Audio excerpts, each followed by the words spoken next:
Cerita dimulai dengan seorang anak laki-laki yang menghabiskan 7 tahun berlatih menjadi pemburu. Namun, segala sesuatunya tidak berjalan seperti yang dia harapkan. Usahanya tidak membuahkan hasil yang dia harapkan. Ada banyak alasan mengapa dia gagal. Ujian pemburu mencakup tugas-tugas seperti berburu monster di dalam dungeon besar. Pada tahap awal, orang-orang yang lebih lemah tidak bisa mengalahkan monster-monster itu. Kemudian, mereka yang naik level dan mendapatkan peralatan yang lebih baik akan membersihkan monster, mengakhiri ujian. Bagi anak laki-laki ini, bahkan setelah dia mendapatkan peralatan yang bagus, staminanya habis. Dia jatuh pingsan saat ujian. Menatap ponselnya, dia bertanya-tanya apakah apa yang terjadi itu nyata. Pengawas pemburu mendekat dan dengan terus terang bertanya apakah dia sudah membunuh semua monster dan hanya duduk untuk beristirahat. Anak laki-laki itu mengatakan dia sudah mengalahkan semua monster. Tapi pria itu menyuruhnya kembali ke titik awal dan menyerahkan barang rampasan. Pengawas pemburu mengerutkan kening dan berkata dia berharap anak itu tidak benar-benar berpikir untuk melewatkan latihan dengan menghindari serangan bos. Anak itu mengira itu lelucon karena biasanya hanya orang kaya yang diundang. Namun, dia meminta maaf dan berkata akan melakukannya. Saat dia pergi, dia melihat sekelompok petualang. Mereka sedang bersiap untuk memasuki portal. Seseorang memanggil, mengatakan itu adalah calon peringkat tinggi masa depan, Lee Gyeonwoo. Kim Min Seok, teman sekelas dari SMA, mendekat dengan ekspresi ceria dan bertanya apakah Lee Gyeonwoo sudah menaikkan levelnya. Lee Gyeonwoo bertanya mengapa orang terus memanggilnya calon peringkat tinggi masa depan padahal dia tidak berniat mengejar itu. Dia juga bertanya mengapa kelompok itu terdiri dari orang-orang peringkat rendah. Kim menjelaskan bahwa pengawas mengirim perintah darurat karena ada dungeon peringkat A. Ini membuat dungeon peringkat D kekurangan orang. Lee Gyeonwoo bisa naik level jika dia mengalahkan bos kali ini. Lee Gyeonwoo bertanya siapa dua anggota lainnya.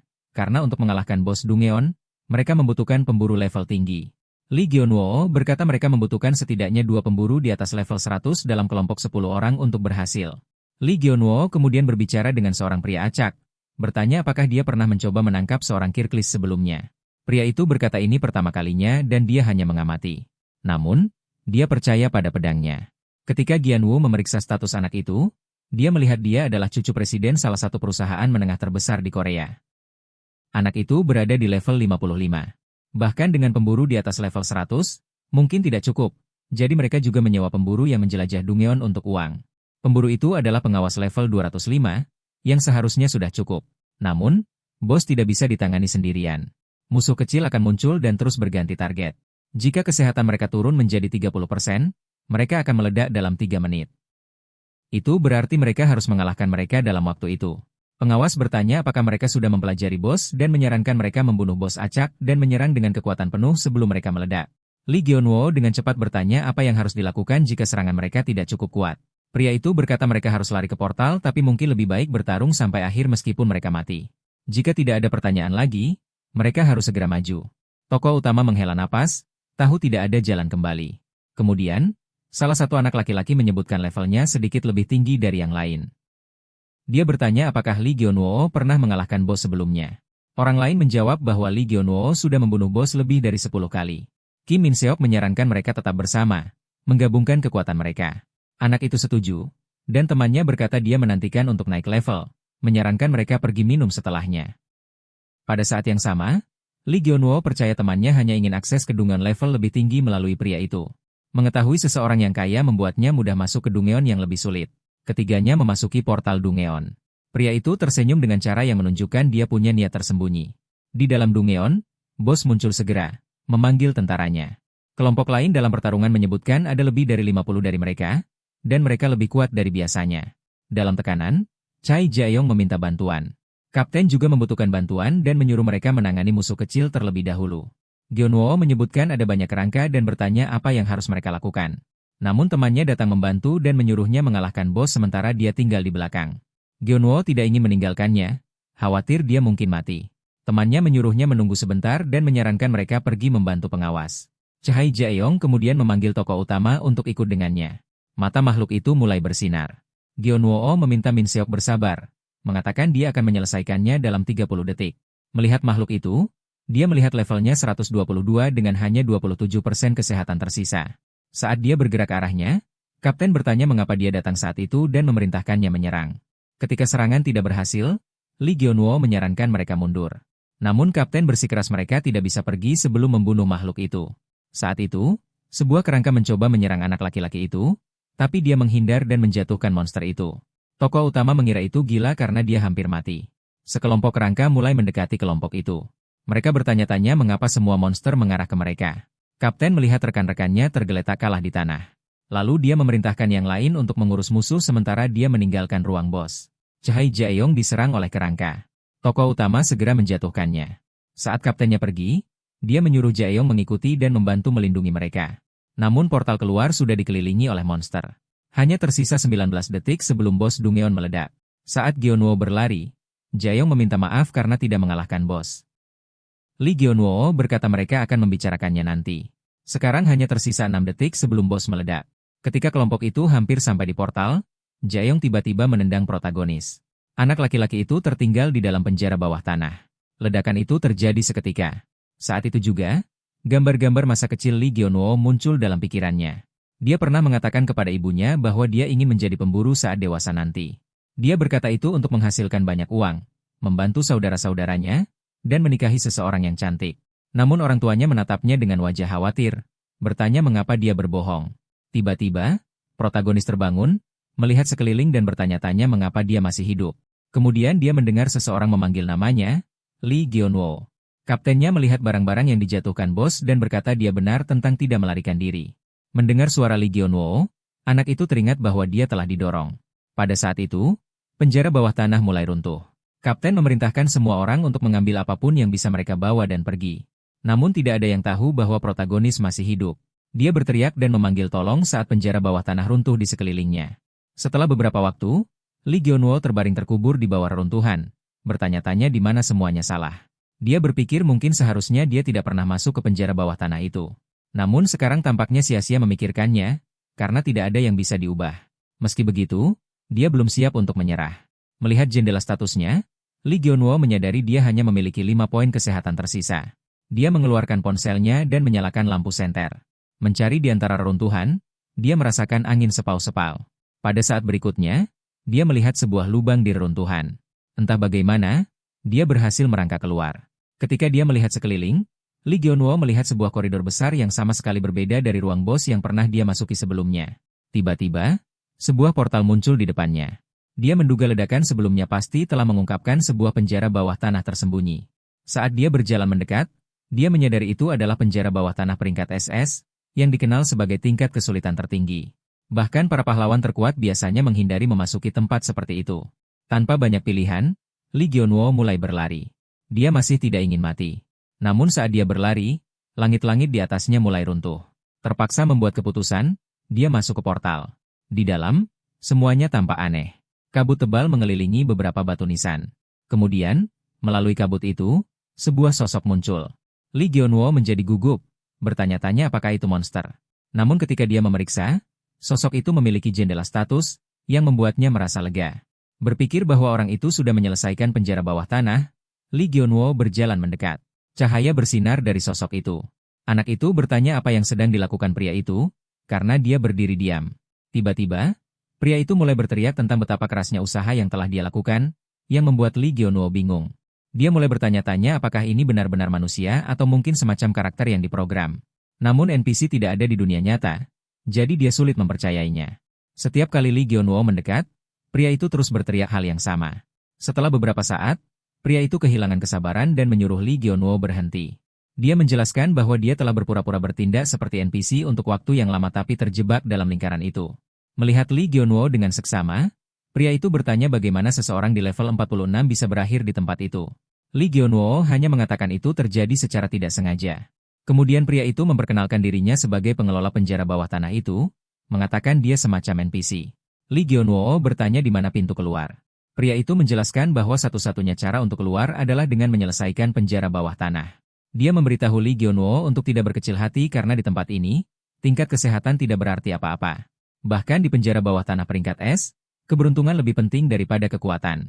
Tidak semua orang bisa masuk ke tempat seperti itu, hanya mereka yang memenuhi syarat tertentu. Jadi, Lee Gyeonwoo sudah dianggap beruntung hanya karena berada di sana. Mungkin dia bahkan akan mendapat kesempatan menemukan item rahasia. Namun Lee Gyeonwoo tidak bisa mempercayainya. Dia hanya level 46 dan hanya memiliki 5 poin kesehatan tersisa. Pria itu berkata waktunya sudah habis dan menyuruh Lee Gyeonwoo melakukan yang terbaik dan jangan menyerah. Kemudian pria itu menghilang. Tepat setelah itu, jendela misi muncul, memberi Lee Gyeonwoo sebuah tugas. Dia harus mencari senjata. Melihat ke atas, dia memperhatikan sesuatu yang tidak biasa. Tiba-tiba, banyak benda mulai jatuh dari langit.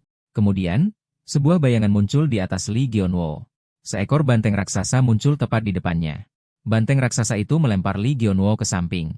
Saat dia bangun, dia melihat bar status banteng itu hanya menunjukkan tanda tanya. Itu berarti level banteng itu setidaknya 100 level lebih tinggi dari dirinya. Melihat sekeliling, Lee Gyeonwoo melihat beberapa pedang di tanah. Semua tampak berkelas legendaris.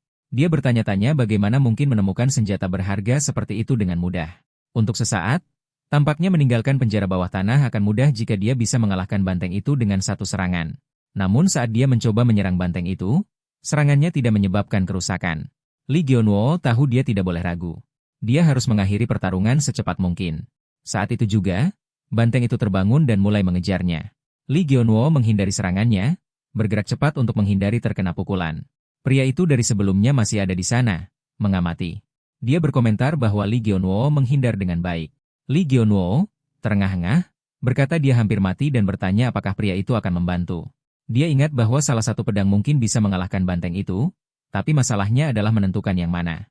Tanpa banyak waktu untuk berpikir, Lee Gyeonwoo mulai melempar beberapa pedang ke banteng itu, mengujinya sambil menghindari serangan lebih lanjut.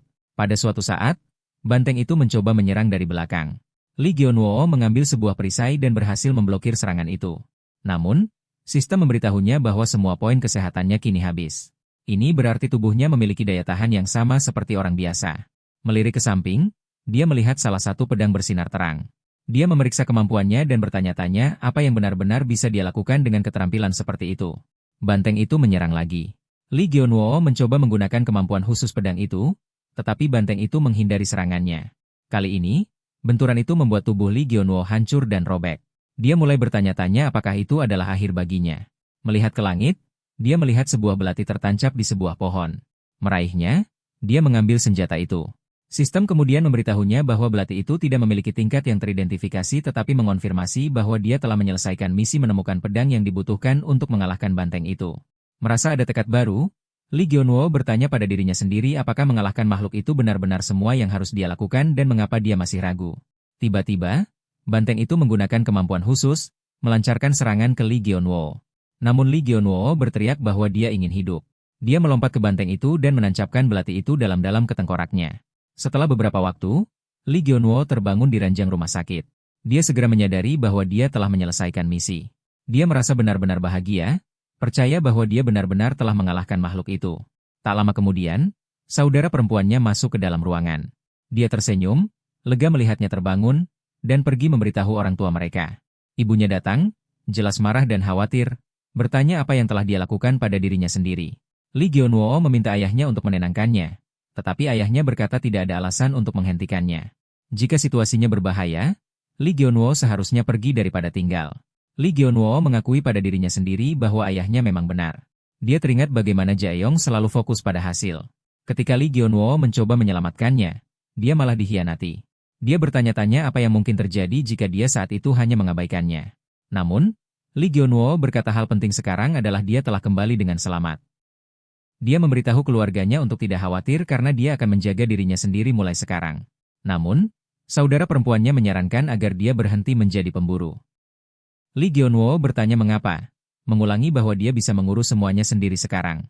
Tetapi dia berkata itu bukan alasannya dan memperingatkan agar dia tidak terlalu terkejut setelah mengerti. Ketika Lee Gyeonwoo berdiri dan melihat dirinya di cermin, dia melihat sesuatu yang mengejutkan. Levelnya sekarang 1. Kemudian, Lee Gyeonwoo duduk di kamarnya, berpikir bahwa dia hanya menginginkan hidup normal, bebas dari kemiskinan. Dia teringat betapa kerasnya dia berlatih selama 7 tahun untuk naik level, dan sekarang dia tidak mengerti mengapa ini terjadi. Ada laporan bahwa dia terlihat di depan portal Dungeon, tetapi entah bagaimana levelnya turun kembali ke 1. Itu tidak masuk akal, jadi dia mengira itu terjadi setelah pertarungan dengan banteng. Dia bahkan berpikir untuk kembali ke Dungeon dan bertanya pada pria itu apa yang sebenarnya terjadi, tetapi dia tidak tahu bagaimana cara kembali ke sana. Semua terasa tidak adil. Dia telah membersihkan Dungeon tapi pergi tanpa apa-apa.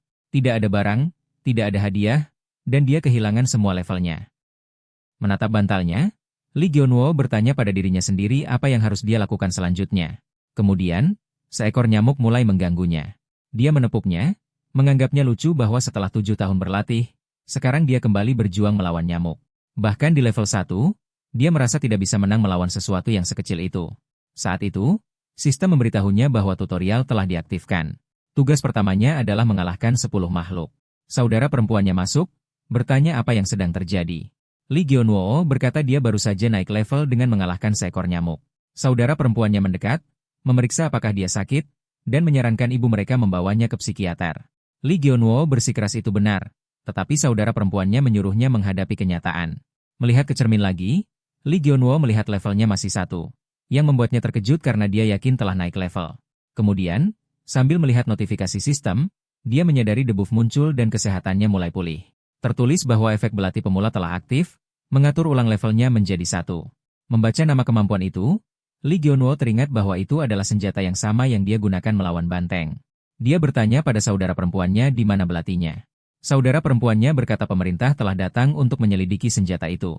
Itu membuat Lee Gyeonwoo panik. Dia bertanya di mana senjata itu sekarang. Dia diberitahu bahwa senjata itu disimpan di loker barang pribadi. Tanpa membuang waktu, Lee Gyeonwoo berlari untuk mengambil belatinya. Dia teringat kata-kata pria Dungeon, bahwa ini adalah belati kelas tak dikenal, senjata kuat yang hanya diberikan kepada orang yang menyelesaikan misi. Saat berlari, dia sedikit terbentur kepalanya saat membuka pintu. Saat itu, Jaeyoung muncul, mengatakan Lee Gyeonwoo tampaknya sudah baik-baik saja. Lee Gyeonwoo merasa marah ketika dia menyadari bahwa Jaeyoung ada di tempat itu. Lee Gyeonwoo bertanya apa yang Jaeyoung lakukan di sana. Saudara perempuannya menjelaskan bahwa sebenarnya Jaeyoung yang membayar tagihan rumah sakitnya. Jaeyoung dengan tenang berkata bahwa anak itu berakhir dalam kondisi itu karena dia mencoba menyelamatkannya. Jadi meskipun hasilnya buruk, tidak ada alasan untuk mengeluh. Lee Gyeonwoo meminta keluarganya keluar dari ruangan karena dia perlu berbicara dengan Jaeyoung secara pribadi. Ibunya bertanya apa yang dia rencanakan dengan Jaeyoung. Lee Gyeonwoo meyakinkan ibunya bahwa tidak ada yang perlu dikhawatirkan. Setelah mereka berdua sendirian, Lee Gyeonwoo bertanya pada Jaeyoung mengapa dia melakukan hal seperti itu. Jaeyoung menjelaskan bahwa dia selalu menjadi bagian dari ujian sebagai pewaris, dan tugas hari itu melibatkan mengalahkan bos Dungeon. Menurutnya, setelah bos dihancurkan, seseorang harus tetap tinggal di ruangan itu agar barang-barang bisa jatuh. Lee Gyeonwoo bertanya apakah Jaeyoung benar-benar mengorbankan seseorang hanya untuk sebuah ujian. Namun Jaeyoung berargumen bahwa keberhasilan adalah masalah hidup dan mati. Dia berkata dia harus menang, bahkan jika itu berarti menginjak saudara-saudaranya sendiri. Jaeyoung menambahkan bahwa orang miskin seperti Lee Gyeonwoo tidak akan mengerti hal-hal seperti itu. Jaeyoung memperingatkan bahwa jika Lee Gyeonwoo mulai menyebarkan rumor tentang apa yang terjadi di Dungeon, akan ada konsekuensi. Alih-alih berdebat lebih jauh, Lee Gyeonwoo berkata bahwa dia sudah mempertimbangkan untuk menerima semua yang telah terjadi jika Jaeyoung menawarkan kompensasi dalam bentuk uang. Dia bertanya apa yang akan terjadi jika dia menolak jenis kesepakatan itu. Jaeyoung menjawab bahwa itu akan berubah menjadi konflik terbuka dan bertanya apakah Lee Gyeonwoo benar-benar menginginkannya. Jaeyoung bahkan menyebutkan bahwa saudara perempuan Lee Gyeonwoo sangat cantik, menggunakan itu sebagai bagian dari peringatannya. Pada saat itu, teman Lee Gyeonwoo tiba, senang melihat bahwa Lee Gyeonwoo benar-benar hidup. Jaeyoung berkata bahwa dia ingin melanjutkan pembicaraan mereka nanti, tapi dia tidak ingin mengganggu pertemuan Lee Gyeonwoo dengan temannya. Saat temannya memeluk Lee Gyeonwoo, Gyeonwoo memintanya berhenti karena itu membuatnya tidak nyaman. Temannya menambahkan bahwa itu tidak sopan, apalagi karena dia bahkan sudah mengembalikan senjata Lee Gyeonwoo. Melihat belati itu, Lee Gyeonwoo menyadari bahwa itu benar-benar sama dengan yang dia ambil dari penjara bawah tanah. Temannya bertanya mengapa Lee Gyeonwoo begitu peduli dengan belati kelas rendah seperti itu dan menyebutkan bahwa para penyelidik sudah memeriksanya. Menurut mereka, belati itu tidak memiliki kemampuan khusus. Lee Gyeonwoo menganggap itu tidak mungkin. Waktu berlalu, dan Lee Gyeonwoo terus memandang belati itu. Memeriksa informasinya dengan cermat, dia menemukan bahwa belati itu memang memiliki kemampuan tersembunyi. Setiap kali kesehatannya sangat rendah, belati itu membuatnya kebal selama 10 detik, tidak peduli sekuat apa musuhnya. Lee Gyeonwoo menganggap itu sangat kuat. Dia juga menyadari bahwa hanya dia yang bisa melihat informasi asli belati itu. Dia ingat dengan jelas bahwa dia naik level setelah mengalahkan bos penjara bawah tanah, meskipun sekarang tampak bahwa dia kembali ke level 1. Dia mengira tampilan level itu hanya masalah visual. Meski begitu, Lee Gyeonwoo tahu akan ada masalah jika dia terus menggunakan belati itu secara terbuka. Dia mempertimbangkan untuk menjualnya, tapi sistem segera memberitahunya bahwa hanya pemilik asli yang bisa menggunakannya. Jika dia menjualnya, dia akan melanggar kontrak dan harus mati. Karena dia tidak bisa mati hanya demi uang, Lee Gyeonwoo memutuskan bahwa satu-satunya pilihan adalah masuk ke penjara bawah tanah sendirian. Jika dia menggunakan belati itu dengan bijak, Dia yakin bisa menyelesaikan penjara bawah tanah peringkat B tanpa bantuan. Tapi dia juga berpikir bahwa dalam jangka panjang, orang mungkin mencoba membunuhnya untuk mencuri barang-barangnya. Karena itu, dia memilih untuk merahasiakan semuanya dan menangani sendiri. Pertama, dia berencana menyelesaikan tutorial. Lee Gyeonwoo mulai berjalan mengelilingi ruangan, mengalahkan nyamuk satu persatu. Setelah menyelesaikan tutorial, sistem memberitahunya bahwa ada hadiah yang tersedia dan bertanya apakah dia ingin mengklaimnya. Lee Gyeonwoo tidak yakin bagaimana cara mengambil hadiahnya. Tapi tiba-tiba, sebuah peti harta karun raksasa jatuh dari atas. Peti itu mendarat tepat di depannya. Lee Gyeonwoo melihat peti besar di depannya, bertanya-tanya apakah itu terbuat dari emas. Dia berpikir bahwa jika memang benar, dia bisa menjadi kaya tanpa harus masuk ke penjara bawah tanah lagi. Tapi ketika dia membuka peti itu, hanya ada sepotong pakaian tua di dalamnya. Merasa frustrasi, dia melempar pakaian itu ke samping. Pada saat itu juga, pintu terbuka. Dan pakaian itu mengenai orang yang masuk. Lee Gyeonwoo segera menyadari bahwa pria-pria yang masuk ruangan itu berasal dari badan pemburu. Dia bertanya-tanya apakah dia telah melakukan sesuatu yang salah. Salah satu pria memperkenalkan dirinya sebagai Jung Si-hon, mengatakan bahwa dia adalah pemimpin tim keamanan publik. Jung Si-hon menyebutkan bahwa ada laporan yang mengatakan Lee Gyeonwoo tampak tidak stabil secara mental. Jadi mereka datang untuk memeriksa. Jung Si-hon bertanya apakah Lee Gyeonwoo baru-baru ini menaikkan levelnya. Kemudian dia menyuruh asistennya untuk memeriksanya. Namun, level Lee Gyeonwoo masih menunjukkan sama seperti sebelumnya.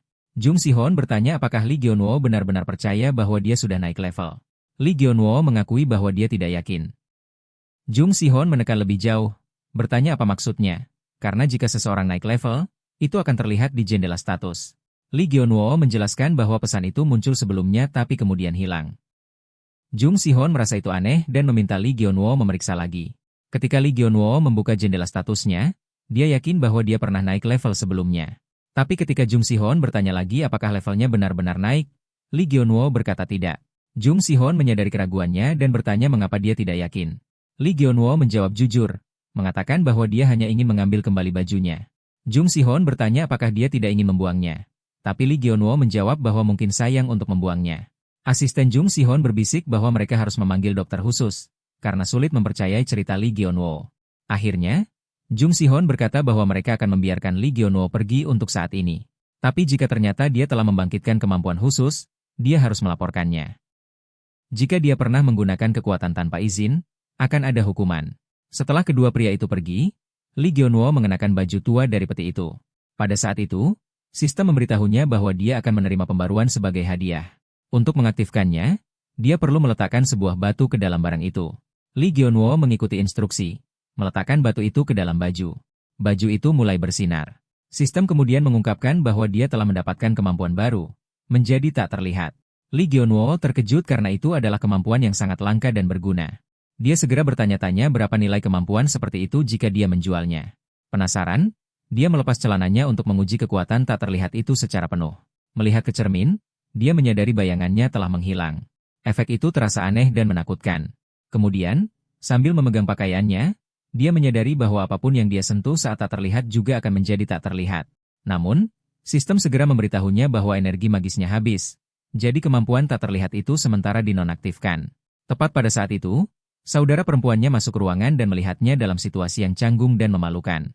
Beberapa saat kemudian, Lee Gyeonwoo berjalan melewati kota dengan mengenakan jaket berkerudung. Dia melewati jalanan yang sepi, hanya berjalan di sepanjang jalan. Misi baru muncul untuk Lee Gyeonwoo, dia harus mengalahkan 5 bos. Dia mengerti bahwa keadaan sekarang menjadi jauh lebih serius, karena kali ini bukan hanya tentang melawan nyamuk. Mendekati gedung, Lee Gyeonwoo mengaktifkan kemampuan tak terlihatnya untuk menghindari terdeteksi oleh para penjaga. Melihat ke atas, dia melihat sebuah perangkat yang bisa mendeteksi kemampuan. Dia dengan cepat menonaktifkan kemampuannya agar bisa melewati dengan aman. Kemudian dia mengaktifkannya kembali setelah dia sudah aman. Di dalam, dia melihat ada lebih banyak orang dari biasanya berkumpul di sekitar pintu masuk Dungeon. Sistem memperingatkannya bahwa setengah dari kekuatan magisnya sudah digunakan, dan kemampuan tak terlihatnya hanya akan bertahan 40 detik lagi. Saat berlari mencari tempat bersembunyi, Lee Gyeonwoo menangkap laporan berita di layar dekat situ. Berita itu mengatakan bahwa upaya untuk membersihkan Dungeon kelas B telah gagal, dan para petualang dipanggil untuk membantu. Pada saat itu, seekor makhluk muncul di dalam gedung. Seekor kadal raksasa tiba-tiba menyerang, menjepit Lee Gyeonwoo ke tanah. Kesehatannya turun menjadi 0, tapi sistem memberitahunya bahwa syarat untuk mengaktifkan kemampuan spesialnya telah terpenuhi. Lee Gyeonwoo meraih belatinya, Merasa puas karena sekarang dia hanya perlu satu perintah untuk menggunakannya. Saat kadal itu menyerang lagi, Li Gionwo berpikir ini hampir tidak bisa dipercaya. Dia benar-benar menjadi kebal untuk sesaat.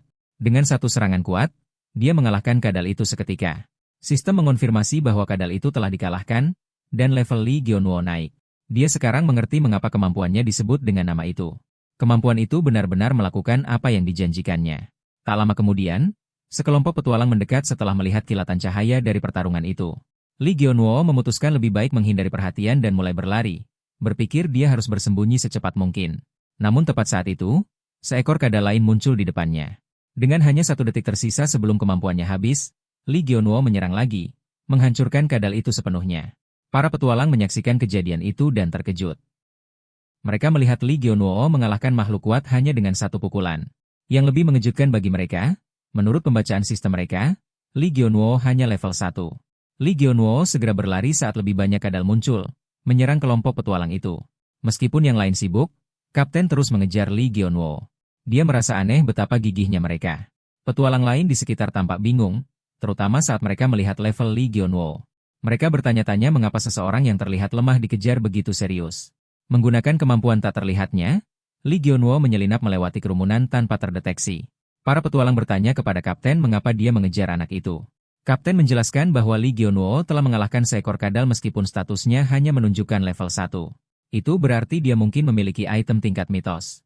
Jika mereka berhasil mengalahkan Li Gionwo, mereka bisa mengambil itemnya. Menjauh dari kerumunan, Li Gionwo berpikir untuk masuk ke dungeon lain agar bisa melarikan diri.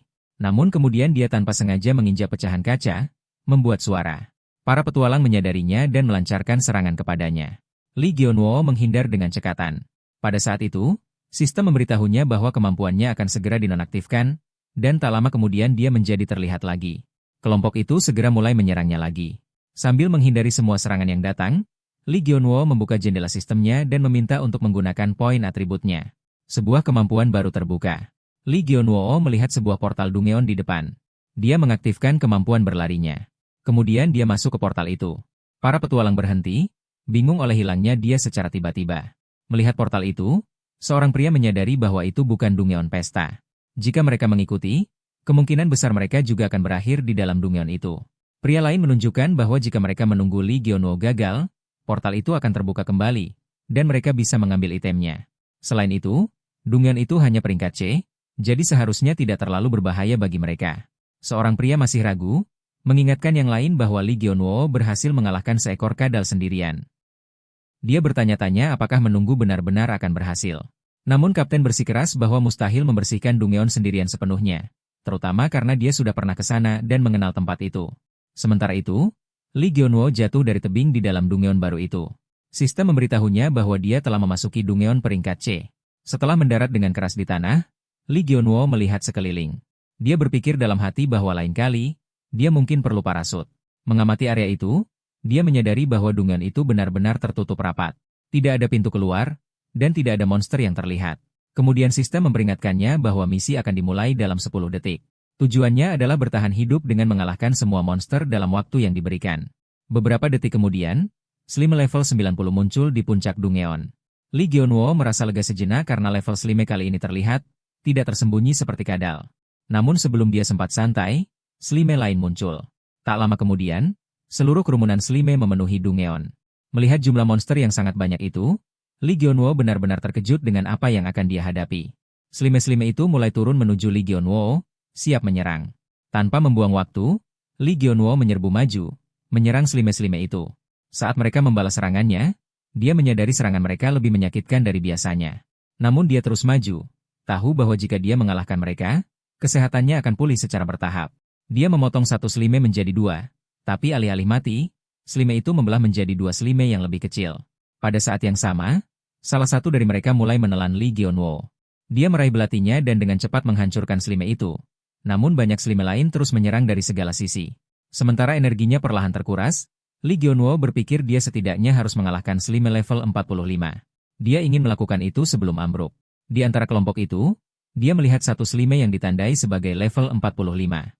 Li Gionwo memfokuskan perhatiannya pada itu. Namun sebelum dia bisa menyerang, dia kewalahan. Sistem memberitahunya bahwa kesehatannya telah turun menjadi 0 dan dia telah pingsan.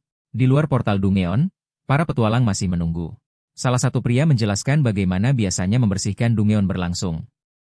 Dia meragukan Lee Gyeonwoo bisa menyelesaikan Dungeon itu, terutama karena sudah 5 menit sejak anak itu masuk. Beberapa dari mereka menduga bahwa Lee Gyeonwoo mungkin memiliki item tersembunyi lain yang membantunya membersihkan Dungeon. Namun setelah begitu lama, tampaknya lebih mungkin bahwa jeda Dungeon sudah dimulai. Meski begitu, mereka memutuskan untuk menunggu. Berpikir bahwa Lee Gyeonwoo mungkin menggunakan kemampuan tak terlihatnya untuk bersembunyi, dan portal itu akhirnya akan terbuka lagi. Sementara itu, di dalam Dungeon, Lee Gyeonwoo masih bertarung melawan Slime. Meskipun dia telah terjatuh sebelumnya, pertarungannya berlanjut saat dia perlahan mengalahkan lebih banyak monster, menaikkan levelnya langkah demi langkah. Melihat jendela statusnya, Lee Gyeonwoo merasa takjub. Baru 9 menit sejak dia masuk, namun dia sudah mendapatkan 1.500 poin. Itu setara dengan mendapatkan 300 level, sesuatu yang biasanya memakan waktu bertahun-tahun. Dia mencapainya hanya dalam beberapa saat. Sistem kemudian memberitahunya bahwa bos Dungeon akan segera muncul. Lee Gyeonwoo mengira itu sudah diperkirakan karena setiap Dungeon memiliki bos terakhir. Namun sekarang, dengan item yang dia bawa, dia yakin bisa mengalahkannya menggunakan kemampuan khususnya. Dia sulit mempercayai bahwa suatu hari dia akan memegang kekuatan seperti itu. Mengenang para petualang yang menunggu di luar, dia bertanya-tanya apakah mereka masih di sana. Saat itu, sistem mengulangi peringatannya. Bos akan segera muncul. Lee Gyeonwoo menatap ke atas, bertanya-tanya jenis monster apa yang akan muncul. Tiba-tiba, sebuah bayangan terbang melintas di atas kepala. Itu adalah seekor naga raksasa. Melihat ukuran dan kekuatan makhluk itu, Lee Gyeonwoo merasa gelisah. Dia bertanya-tanya apakah belatinya benar-benar cukup untuk menghadapi monster seperti itu. Di luar portal Dungeon, salah satu pria berkata tidak ada gunanya menunggu lebih lama karena Lee Gyeonwoo tidak akan kembali. Pria lain menjawab bahwa jika ada yang tidak senang dengan situasi itu, mereka bebas pergi. Hal ini membuat kelompok itu marah karena mereka telah mengikutinya ke sana, dan sekarang dia mengusir mereka pergi. Mereka berkata akan pergi, tapi tidak tanpa kompensasi. Mereka bertanya apakah dia benar-benar mengharapkan mereka membantu orang asing secara cuma-cuma. Saat itu, pria yang telah memeriksa Lee Gyeonwoo sebelumnya tiba dan bertanya apakah ada orang lain yang masuk ke Dungeon itu. Sementara itu, di dalam Dungeon, Lee Gyeonwoo masih bertarung melawan naga. Dia berteriak pada makhluk itu, kesal karena terus-menerus disembur api, dan bertanya-tanya mengapa naga itu belum juga mendarat. Sebuah ide muncul di benaknya. Lee Gyeonwoo mengambil salah satu senjata yang tergeletak di tanah dan menggunakan kemampuannya untuk melempar tombak ke arah naga. Tombak itu meleset dengan parah. Saat naga menyerang balik, Lee Gyeonwoo dengan cepat membuka jendela statusnya. Dia menyadari bahwa dia membutuhkan lebih banyak kekuatan dan memutuskan menggunakan semua poin atributnya untuk menaikkan kekuatan. Dia mengambil sebuah pedang berkilau. Kemudian dia melemparkannya ke arah naga. Kali ini, pedang itu mengenai sasaran, tapi tidak memberikan banyak kerusakan. Meski begitu, Lee Gyeonwoo puas karena setidaknya dia berhasil mengenai sasaran. Dia tahu bahwa menaikkan statistiknya secara perlahan itu penting. Mengambil tombak lain, dia melemparkannya lagi. Kali ini, tombak itu menyebabkan kerusakan nyata. Lee Gyeonwoo berpikir bahwa dengan senjata seperti itu, dia mungkin benar-benar punya peluang. Dia terus melempar tombak, satu demi satu, mengenai naga berulang kali. Meskipun serangan itu menyebabkan kerusakan yang terlihat, Lee Gyeonwoo merasa frustrasi karena naga itu memiliki jumlah kesehatan yang sangat besar. Akhirnya, naga itu mulai turun, bersiap menyerangnya secara langsung. Sistem memberitahu Lee Gyeonwoo bahwa dia telah menerima kerusakan serius, kini hanya tersisa setengah kesehatannya. Lee Gyeonwoo terkejut. Satu serangan dari naga telah mengurangi nyawanya hingga setengah. Mengamati naga dengan cermat, dia menyadari pola serangannya telah berubah. Lee Gyeonwoo bergegas menyerang dengan belatinya, tapi serangannya masih belum cukup. Serangan balasan naga membuatnya terjatuh, benar-benar kalah. Berbaring di sana, Lee Gyeonwoo berpikir dia telah gagal. Namun saat itu, sistem memberitahunya bahwa sebuah kondisi telah terpenuhi. Kemampuan kebal darinya kini bisa diaktifkan. Dengan tekad, Lee Gyeonwoo berkata pada dirinya sendiri bahwa dia masih punya kesempatan. Dia bangkit dan menyerbu ke arah naga. Sistem kemudian memberitahunya bahwa dia baru saja mendapatkan kemampuan baru. Bergerak lebih cepat dari sebelumnya, Lee Gyeonwoo menyerang dengan satu pukulan sempurna, memenggal kepala naga dalam waktu kurang dari 1 detik. Sistem mengonfirmasi bahwa Lee Gyeonwoo telah mengalahkan naga dan levelnya naik sekali lagi. Tak lama kemudian, pria yang telah memeriksa Lee Gyeonwoo masuk ke Dungeon. Melihat sekeliling, dia menunjukkan bahwa disinilah pemburu level 1 itu masuk. Asistennya bertanya apakah mereka membuang-buang waktu, mengatakan bahwa bahkan level 1 pun bisa membersihkan Dungeon peringkat C. Saat mereka memeriksa Lee Gyeonwoo sebelumnya, dia tidak menunjukkan tanda-tanda memiliki kemampuan khusus. Namun pria itu menjelaskan bahwa jika level 1 memiliki item langka, itu mungkin saja. Asistennya bertanya apa maksudnya sebenarnya. Pria itu berkata bahwa 15 tahun lalu, ada perintah resmi untuk segera melaporkan kasus seperti itu. Itu berarti mereka harus menyelidiki dengan cermat. Dia menyuruh asistennya mulai melacak pemburu yang saat ini berada di dalam Dungeon. Asistennya menghela napas, bertanya apakah itu berarti mereka harus lembur lagi, lalu bercanda tentang apa yang akan mereka makan malam. Pria itu menjawab bahwa makanannya adalah ramen dan menyuruhnya menunggu sampai dia tiba. Sementara itu, Lee Gyeonwoo bersembunyi di sudut yang tenang, menggunakan kemampuan tak terlihatnya. Beberapa waktu kemudian, Lee Gyeonwoo sudah keluar dari Dungeon dan kembali ke rumah. Ibunya memperhatikan ada sesuatu yang tidak beres dan bertanya apakah ada masalah. Lee Gyeonwoo mengatakan itu tidak apa-apa, dia bilang dia perlu menggunakan komputernya. Setelah berada di kamarnya, dia berpikir tentang bagaimana pria itu mungkin sedang melacaknya. Saat dia mencari informasi, saudara perempuannya masuk dan bertanya apa yang sedang dia lihat. Lee Gyeonwoo menjawab santai bahwa dia hanya mencoba sesuatu yang berbeda. Saudaranya kemudian bertanya apakah dia telah melakukan sesuatu yang ilegal atau masuk ke Dungeon. Itu membuat Lee Gyeonwoo gugup, tapi dia bersikeras bahwa seseorang di level 1 tidak mungkin masuk ke Dungeon. Saudaranya menyebutkan bahwa dia sudah mencoba meneleponnya tapi tidak diangkat, jadi dia khawatir. Lee Gyeonwoo bilang layar ponselnya rusak, dan dia akan pergi ke toko keesokan harinya untuk memperbaikinya. Sebelum meninggalkan kamar, saudaranya mengingatkan agar dia tidak bekerja terlalu keras. Meskipun dia bukan pemburu, masih ada hal-hal yang bisa dia lakukan. Setelah dia pergi, Lee Gyeonwoo berpikir bahwa masuk ke Dungeon tanpa lisensi adalah ilegal, meskipun tidak dianggap sebagai kejahatan besar. Namun, dengan peningkatan statistiknya, ada risiko nyata bahwa seseorang akan menemukan kemampuannya. Dia tahu dia harus lebih berhati-hati mulai sekarang. Masih banyak tantangan di depan. Melihat barang-barangnya, Lee Gyeonwoo memperhatikan sebuah kalung yang belum pernah dia lihat sebelumnya. Sistem memberitahunya bahwa itu adalah kalung tingkat legendaris, yang meningkatkan semua statistik pertahanan, kecerdasan, dan kekuatan mental. Namun bagi Lee Gyeonwoo, itu bukan kabar baik. Dia tidak bisa menjualnya. Jika dia mencoba membawa barang legendaris ke pasar gelap sementara levelnya masih 1, para petualang akan langsung menyerangnya. Dia bertanya-tanya apakah ada cara lain untuk mengatasinya. Saat itu, ponselnya berdering. Itu temannya yang menelepon untuk mengatakan bahwa dia telah lulus ujian pemburu dan diterima di sebuah guild. Lee Gyeonwoo bilang itu hebat dan bertanya apakah dia merasa berani. Temannya menyebutkan bahwa dia sekarang akan bekerja di dalam Dungeon bersama Jaeyoung. Mengingat apa yang terjadi antara Lee Gyeonwoo dan Jaeyoung, dia tahu temannya seharusnya tidak berada dalam tim yang sama dengan pria itu. Tapi sekarang tidak ada yang bisa dilakukan Lee Gyeonwoo. Temannya meminta maaf atas apa yang terjadi, tapi Lee Gyeonwoo bilang itu bukan kesalahannya. Dia mendorong temannya untuk bekerja keras dan naik level sebanyak mungkin. Kemudian temannya menambahkan bahwa dia tidak suka pemimpin tim dan berencana untuk naik level dengan cepat saja. Itu membuat Lee Gyeonwoo terkejut karena pemimpin tim adalah Jaeyoung. Beberapa waktu kemudian, Jaeyoung bersiap untuk masuk ke Dungeon lain. Lee Gyeonwoo berdiri diam di dekatnya, mengamatinya dari kejauhan. Tepat sebelum masuk Dungeon, Jaeyoung memberitahu timnya untuk membersihkan semuanya sebelum menyelesaikan giliran dan kembali. Dia mendoakan mereka berburu dengan aman. Saat kelompok petualang memasuki Dungeon, Lee Gyeonwoo bergerak dengan tenang. Dia mengaktifkan kemampuannya. Dia menyelinap di antara mereka. Menyatu dengan kerumunan, dia tidak terlihat. Sambil mendengarkan percakapan di sekitarnya, Lee Gyeonwoo mendengar seseorang mengatakan bahwa Jaeyoung pasti sangat kaya karena dia telah menyumbangkan sejumlah besar uang ke guild. Ini membingungkan Lee Gyeonwoo karena guild tidak diperbolehkan memotong gaji pemburu tanpa alasan. Tak lama kemudian, Jaeyoung mengumpulkan semua orang. Dia menyuruh mereka untuk saling berpegangan tangan dan menerima undangan party sebelum mereka melangkah melalui portal. Ketika semua sudah di dalam, dia berhenti bergerak sejenak. Kemudian dia mematikan kemampuannya. Membuka inventarisnya, Lee Gyeonwoo mengeluarkan sebuah batu khusus. Dia menggunakannya pada portal untuk memeriksa detailnya. Sistem mengonfirmasi bahwa pelacakan selesai. Tersenyum, Lee Gyeonwoo berpikir dalam hati bahwa balas dendamnya akan segera dimulai. Di dalam Dungeon, segerombolan laba-laba raksasa menyerang para petualang. Saat mereka bertarung, seorang pria mengomentari keterampilan Jaeyoung. Sudah sewajarnya pemimpin mereka menangani semuanya dengan baik. Namun Jaeyoung tampak kesal. Dia berpikir bahwa jika bukan karena pria tua yang bertanggung jawab, mereka tidak perlu menghadapi situasi yang merepotkan seperti itu. Tapi dia juga merasa hari ini akan menandai akhir dari merek suksesi. Para petualang melaporkan bahwa mereka sudah membersihkan monster di satu sisi Dungeon. Jaeyoung memuji timnya, berpikir mereka cepat dan efisien. Dia juga merasa puas karena mempekerjakan pria tertentu yang sopan dan ahli dalam pekerjaannya. Jaeyoung memutuskan untuk menjadikannya bawahan tetap. Jaeyoung menyuruh tim untuk fokus mengalahkan bos. Jika mereka berhasil membersihkan semuanya dengan aman, Dia berjanji akan mentraktir mereka makan.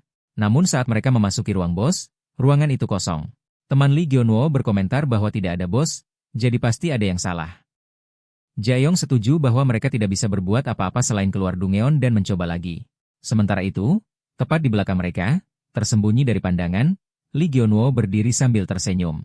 Sistem memberitahunya bahwa dia sudah mengalahkan bos Dungeon dan meningkatkan statistiknya lagi. Kemudian, saat kembali di rumah, Ibu Lee Gyeonwoo bertanya apakah dia sudah makan. Dia mengatakan bahwa dia baru saja mencari pekerjaan dan sudah makan. Di kamarnya, Lee Gyeonwoo berkata pada dirinya sendiri bahwa semuanya berjalan dengan sempurna.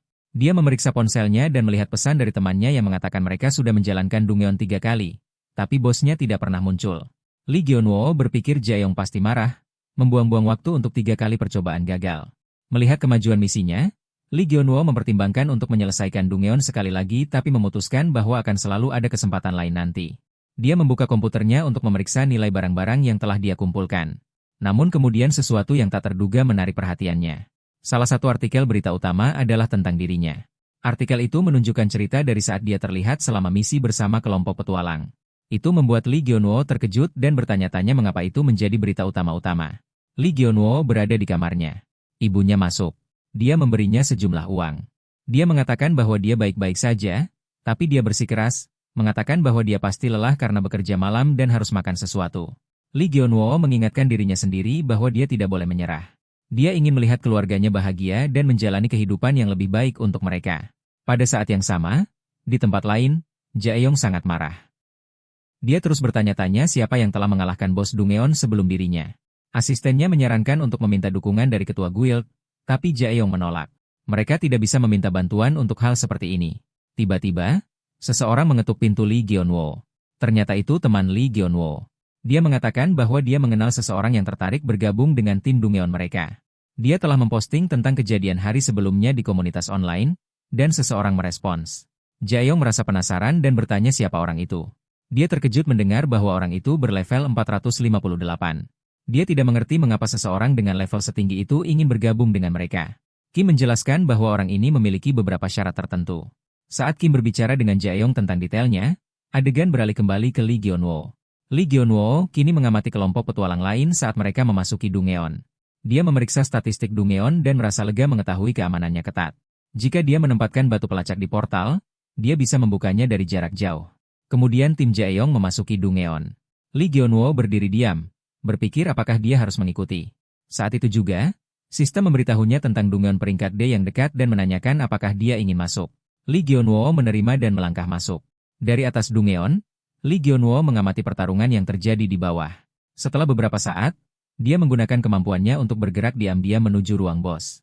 Melihat ke bawah dari gunung, dia menduga Jae-yong sengaja memilih Dungeon yang lebih sulit. Mungkin karena takut seseorang akan mencuri pembunuhan bos lagi. Tapi Lee Gyeonwoo tahu itu tidak akan berhasil kali ini. Dia mulai menaiki jalan gunung yang menuju ruang bos. Setibanya di pintu, dia berkata pada dirinya sendiri bahwa yang perlu dia lakukan sekarang hanyalah mengalahkan bos. Saat membuka pintu, dia melangkah masuk. Dia melihat seekor anjing berkepala 3 menunggunya. Levelnya tidak ditampilkan. Lee Gyeonwoo merasakan gelombang kegembiraan. Jika sebulan lalu dia menghadapi makhluk seperti itu, dia pasti ketakutan, tapi sekarang semuanya berbeda. Saat dia melangkah lebih dekat, tiba-tiba dia jatuh ke dalam jebakan tersembunyi. Terkejut, dia bertanya pada dirinya sendiri apa yang sedang terjadi. Kemudian, dari bayangan, muncul sosok tak dikenal. Orang itu berkomentar bahwa postingan komunitas itu benar. Lee Gyeonwoo benar-benar level 1. Melihatnya dengan seksama, Lee Gyeonwoo menyadari pria itu berlevel 458. Orang asing itu bertanya bagaimana Lee Gyeonwoo mendapatkan belati itu. Tapi Lee Gyeonwoo hanya menjawab bahwa dia tidak tahu apa yang dibicarakan pria itu. Pria itu tertawa, mengatakan jelas bahwa Lee Gyeonwoo tidak akan mengungkapkan apapun. Berdasarkan statistiknya, pria itu menduga Lee Gyeonwoo pasti baru saja mendapatkan belati itu. Dia menuntut agar Lee Gyeonwoo menyerahkan senjata itu. Lee Gyeonwoo menjawab dengan tenang bahwa belati itu adalah barang terbatas. Bahkan jika orang lain mengambilnya, mereka tidak akan bisa menggunakannya. Dia menambahkan bahwa jika memungkinkan, dia sudah menjualnya. Tapi pria itu tidak mempercayainya. Untuk membuktikan maksudnya, Lee Gyeonwoo menyerahkan belati itu, menyuruh pria itu memeriksanya sendiri. Setelah memeriksa belati itu, pria itu bertanya apakah dia harus membunuh Lee Gyeonwoo sekarang juga. Hal ini membuat Lee Gyeonwoo bingung, tapi dia siap. Dia mengambil kembali senjatanya. Kemudian dia melindungi diri dari serangan yang datang. Saat mereka bertarung, Lee Gyeonwoo menyadari dirinya terdorong mundur. Kekuatan lawannya jelas lebih tinggi. Dia mencoba membuka jendela sistemnya untuk meningkatkan statistiknya. Tapi pria itu terus menekannya, tidak memberinya kesempatan.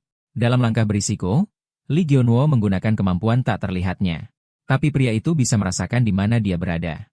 Dia menyerang Lee Gyeonwoo di dada. Pada saat itu, sistem memberitahu Lee Gyeonwoo bahwa syarat telah terpenuhi dan dia bisa mengaktifkan kemampuan kebal. Lee Gyeonwoo mengatakan dia tidak berniat menyakiti siapapun, tapi sekarang dia tidak punya pilihan. Menggunakan kebal, dia bersiap untuk melawan balik. Namun, pria itu tiba-tiba berbalik dan mulai pergi, meninggalkan Lee Gyeonwoo berdiri di sana. Pria itu mengatakan dia sudah tahu jenis kemampuan yang dimiliki Lee Gyeonwoo. Sebagai tanggapan, Lee Gyeonwoo melemparkan belatinya. Tapi serangan itu meleset. Sistem memberitahunya bahwa hanya tersisa beberapa detik sebelum kemampuannya berakhir. Bos Dungyeon itu masih hidup. Tanpa membuang waktu, Lee Gyeonwoo berlari maju. Dia menyerang monster itu dengan pukulan kuat. Sistem mengonfirmasi bahwa dia telah mengalahkan bos dan naik level lagi. Dia juga telah menyelesaikan misinya mengalahkan 5 bos. Tiba-tiba, beberapa bola energi berwarna-warni mulai jatuh dari langit. Lee Gyeonwoo mengambil beberapa bola itu dan menuju ke portal Dungyeon. Saat dia hendak pergi, orang bersenjata itu menghalangi jalannya. Mereka melumpuhkannya. Lee Gyeonwoo menyebutkan bahwa dia baru saja mendistribusikan poin statistiknya, yang sekarang memungkinkannya memprediksi gerakan dengan lebih jelas. Dengan kekuatan barunya, Lee Gyeonwoo menendang orang itu di kepala. Helm itu terjatuh, memperlihatkan bahwa ternyata itu adalah seorang wanita. Lee Gyeonwoo terdiam sejenak karena dia sebenarnya sangat cantik. Wanita itu bertanya mengapa dia menatap dan memperingatkannya bahwa jika lengah, dia akan mati. Dia melanjutkan serangannya, mengejutkan Lee Gyeonwoo dengan kecepatan dan keterampilannya. Dia menyadari bahwa sekarang dia hanya bertahan dari serangannya. Kemudian Lee Gyeonwoo tiba-tiba berkata bahwa dia perlu ke kamar mandi. Dengan sedikit tersenyum, dia mengatakan bahwa mereka akan bertemu lagi segera. Dia berbalik menuju portal, siap pergi, tapi mendapati bahwa dia tidak bisa melewatinya. Sistem memberitahunya bahwa Dungyeon itu disegel dengan batu khusus. Dia harus menghancurkan segelnya atau menunggu selama 30 menit. Pada saat itu, sebuah suara terdengar dari belakang, mengatakan bahwa tebakan itu benar. Ketika Lee Gyeonwoo menoleh, dia melihat Tim Jae-yong berdiri di sana, yang tiba pada waktu yang sama. Lee Gyeonwoo terkejut ketika Tim Jae-yong mengenalinya. Karena mereka sudah tahu siapa dia, tidak ada gunanya lagi untuk bersembunyi. Kim tampak bingung dan bertanya mengapa Lee Gyeonwoo ada di sana. Lee Gyeonwoo berkata bahwa dia akan menjelaskan semuanya nanti. Wanita berzira itu berbicara, mengatakan bahwa dia sudah memperingatkan Jae-yong untuk tidak masuk ke ruang bos sampai mereka menangkap Lee Gyeonwoo. Mengabaikannya, Jae-yong memerintahkan para petualangnya untuk menyerang.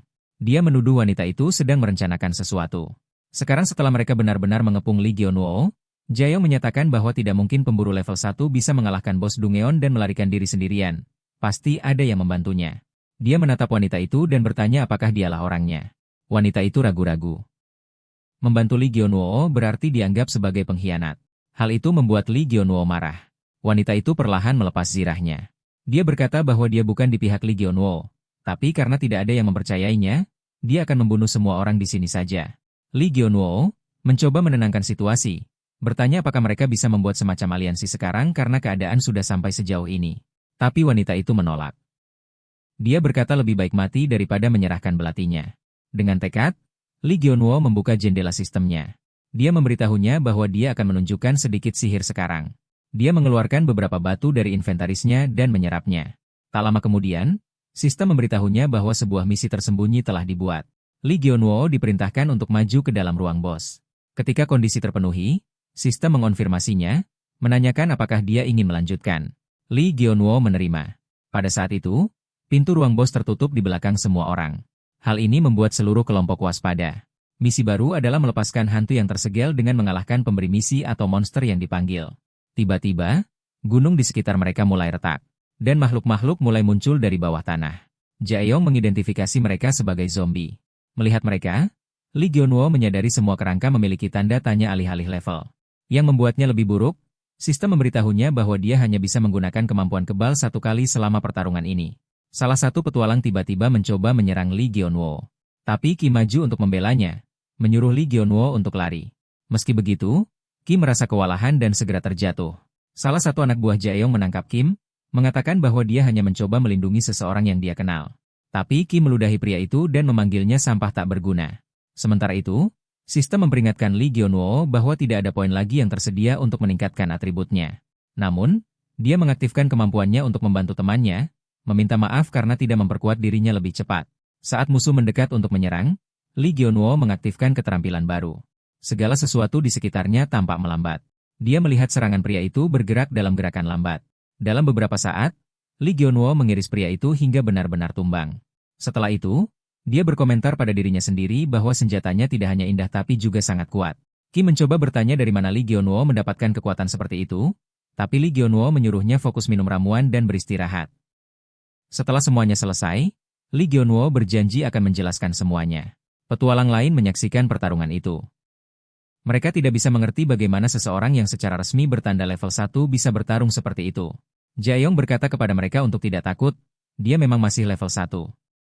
Tapi meskipun berkata begitu, dia merasa gugup, menantang mereka semua untuk menyerangnya. Berbalik kembali ke kerangka-kerangka itu, Lee Gyeonwoo kembali memperhatikan bahwa setiap dari mereka memiliki tanda tanya sebagai levelnya. Kerangka-kerangka itu mulai menyerang kelompok Jaehyong. Jaehyong berteriak kepada timnya, menyuruh mereka untuk tidak mati saat orang-orang di dekat Lee Gyeonwoo satu persatu terkena serangan. Dengan setiap musuh yang dikalahkan, level Lee Gyeonwoo meningkat sedikit demi sedikit. Dia berpikir sekali lagi bahwa senjatanya benar-benar kuat.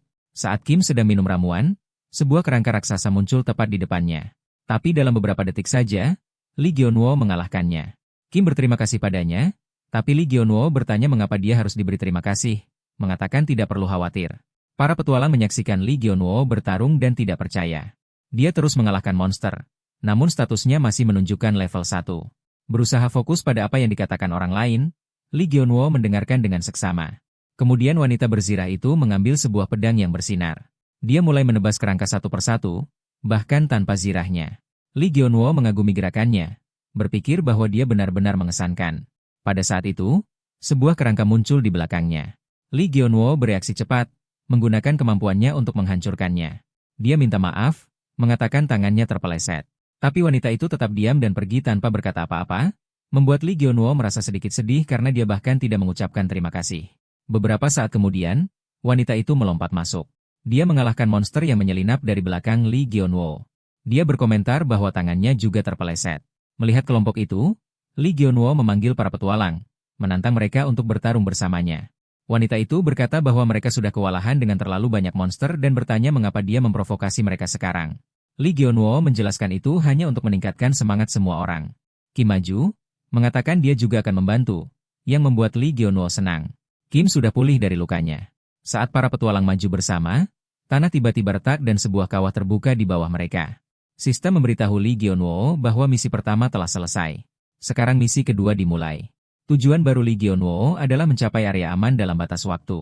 Para petualang terkejut saat tanah terbelah. Salah satu dari mereka terpeleset dan jatuh ke dalam kawah.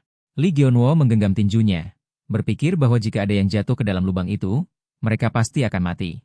Kim memanggil, menunjuk ke tempat yang aman, tetapi kini sebuah jurang besar memisahkan mereka. Memeriksa inventarisnya, Lee Gyeonwoo menyadari dia tidak punya pilihan. Dia mengingatkan dirinya bahwa meskipun gagal, dia bisa menggunakan kalungnya untuk memundurkan waktu 10 detik. Namun, sebelum dia bisa melakukan apapun lagi, Jaehyong tiba-tiba menyerangnya dari belakang, menyalahkannya atas semua yang telah terjadi. Saat mereka bertarung, beberapa barang Lee Gyeonwoo berjatuhan ke tanah, membuatnya semakin gugup. Jaehyong menendang Lee Gyeonwoo. Lee Gyeonwoo menendang balik. Keduanya jatuh ke dalam kawah. Saat jatuh, Lee Gyeonwoo mengaktifkan kalungnya, berharap bisa kembali ke masa lalu. Namun itu tidak cukup. Kekuatan kalung itu tidak bisa menghentikan apa yang sudah terjadi. Saat Lee Gyeonwoo jatuh, wanita berzirah tiba-tiba muncul di sampingnya. Dia menyuruhnya untuk meraih tangannya. Lee Gyeonwoo berterima kasih padanya karena telah menyelamatkannya. Tapi dia berkata dia hanya melakukannya untuk mendapatkan kembali belatinya. Kim juga mengklaim bahwa dia telah membantu. Tapi Lee Gyeonwoo terlalu fokus pada wanita di depannya untuk memperhatikan. Kemudian, ketika mereka melihat ke samping, mereka menyadari Jaehyong masih hidup. Para petualang terkejut bahwa dia berhasil bertahan. Kim juga menatap dengan terkejut, menyadari Jaehyong memanjat naik hanya dengan menggunakan pedangnya. Pada saat itu, tanah mulai runtuh lagi. Jaehyong mengangkat sebuah barang, mengatakan bahwa dia telah menemukan token bos yang sebelumnya diambil Lee Gyeonwoo.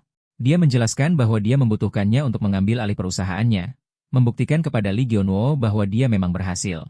Namun sebelum ada yang bereaksi, sesuatu yang sangat besar menghancurkan kepala Jaehyong. Lee Gyeonwoo menatap ke atas. dan dia melihat kerangka raksasa menjulang di atas mereka. Sistem mengumumkan bahwa misi tersembunyi terakhir telah dimulai. Tujuannya sekarang adalah mengalahkan monster itu.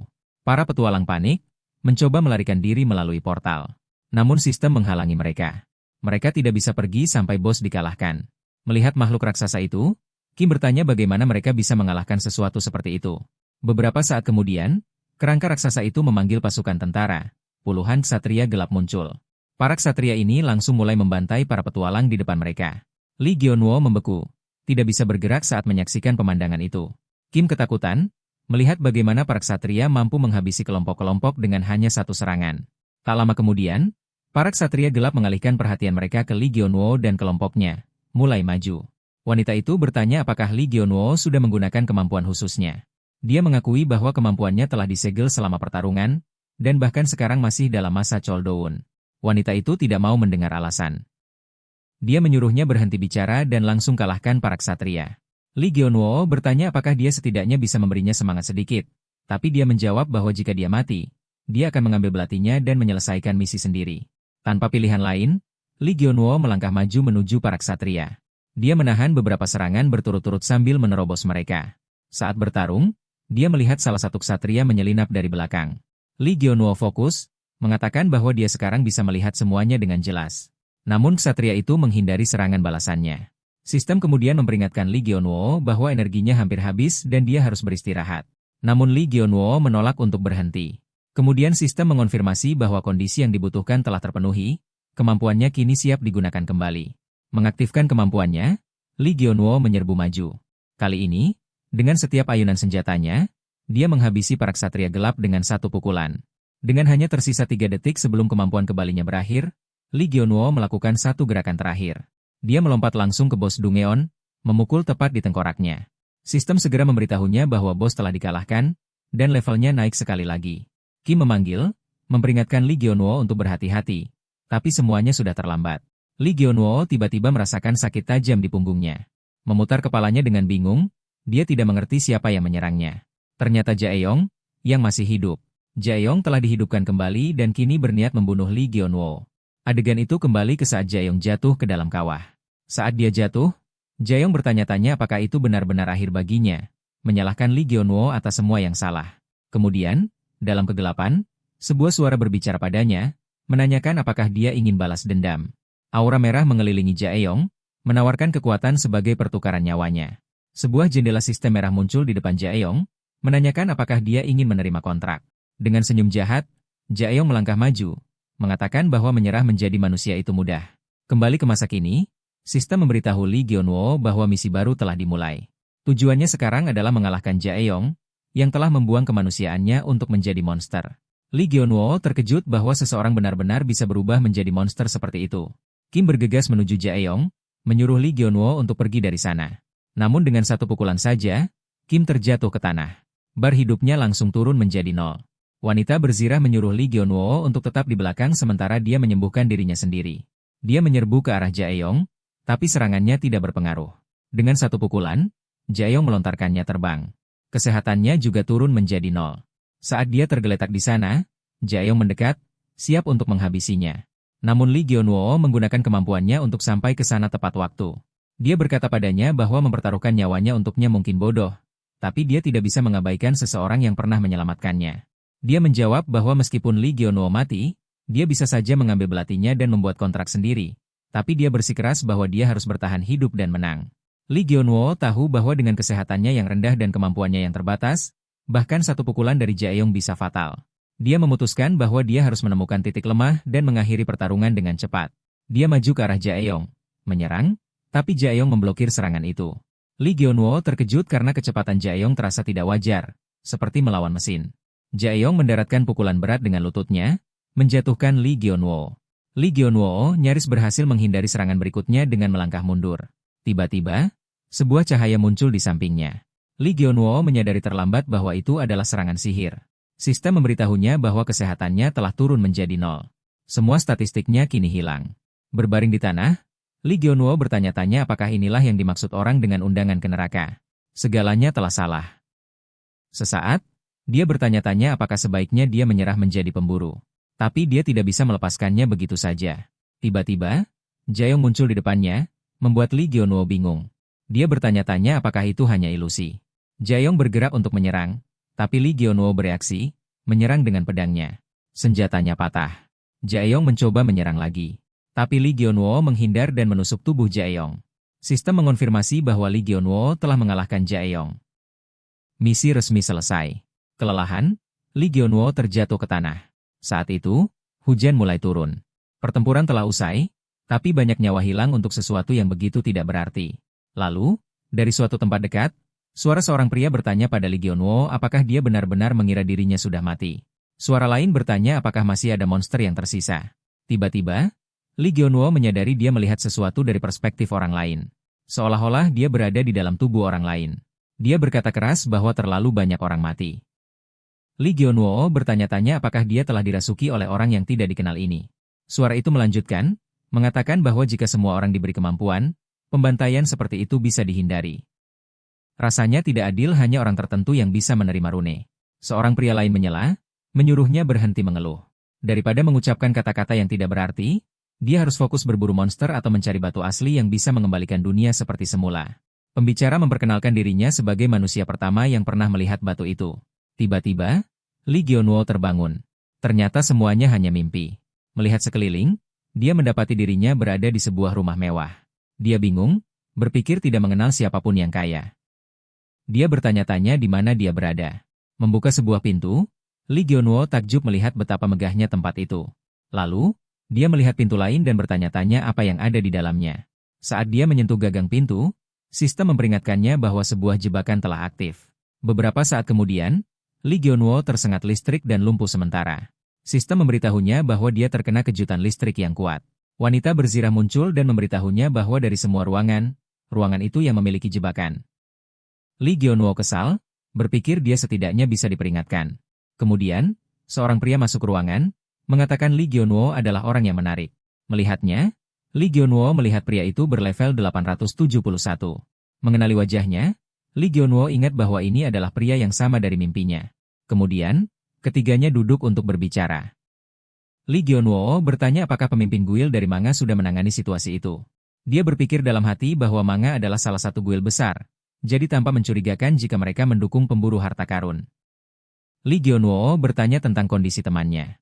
Pria itu mengatakan temannya tidak dalam bahaya dan sedang pulih di rumah sakit.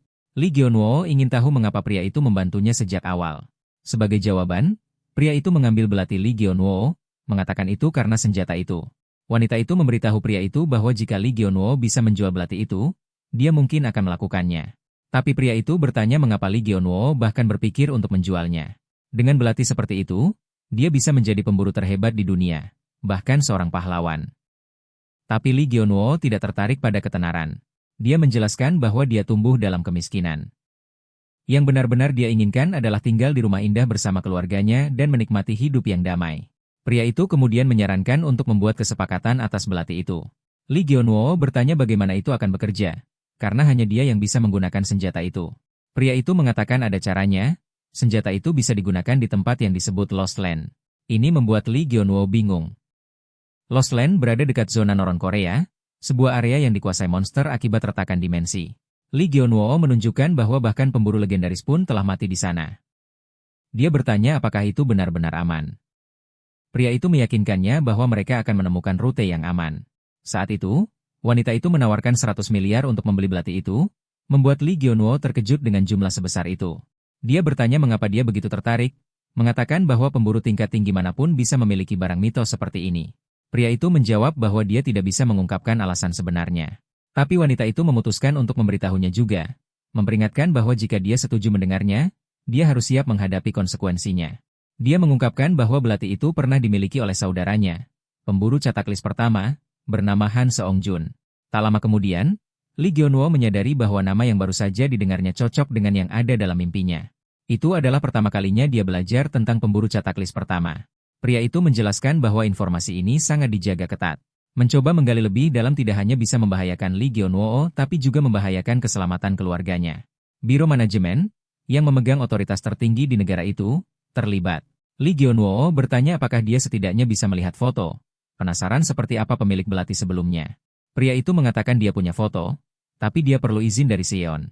Sayan langsung setuju dan menunjukkan foto itu kepada Lee Gyeon-woo.